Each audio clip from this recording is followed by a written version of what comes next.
জন্য কাজ করবে।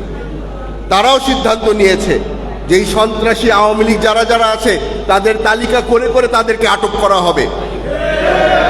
ইউনূস সাহেব নিজে ওয়াদা করেছে, ডেভিল হান্ট বলে যেটা শুরু হয়েছে, এটার মধ্যে আমরা সকল সন্ত্রাসীদেরকে জেলের ভিতরে ঢুকানোর ব্যবস্থা করতে চাই।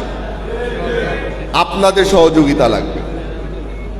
আপনাদের যারা যারা এখানে আছেন আপনাদেরকে আমি অনুরোধ করব, এখন থেকে পিছে হাঁটার আর জায়গা নেই, এখন আর ওই সুযোগ নেই।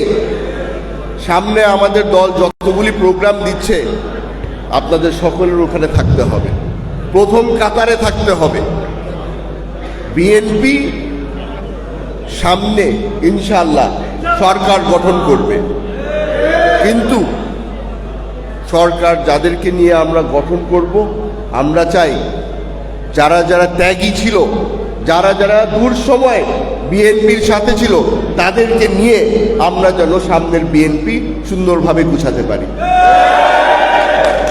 আপনাদের কাছে আমি খালি একটাই অনুরোধ করব, আমাদের দেশনেত্রী বেগম খালেদা জিয়া এখনো অসুস্থ। আমরা বারবার করে খবর পাচ্ছি উনি দেশে চলে আসতে চান। আপনাদের কাছে আমার একটাই অনুরোধ, নেত্রীর জন্য আপনারা দোয়া করবেন।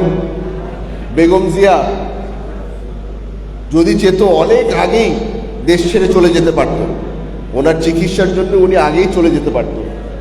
আপনাদেরকে ছেড়ে উনি যায়নি।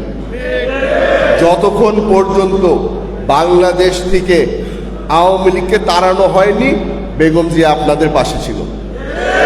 এখন আপনাদের দায়িত্ব হাত তুলে তার জন্য দোয়া করার। আপনাদের থেকে আমি দোয়া চাইছি আমার পরিবারের জন্য।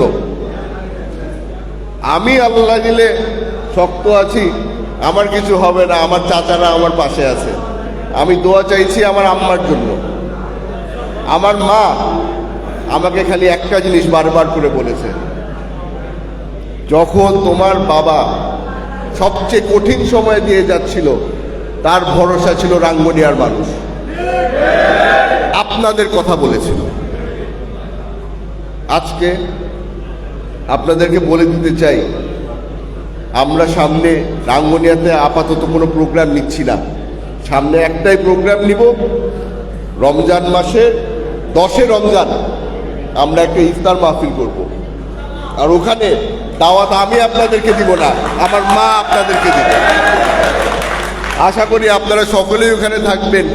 এবং এখানে জিয়া মঞ্চের সদস্যরা আছে, প্রথম দাওয়াত ওনাদেরকে দেওয়া হবে।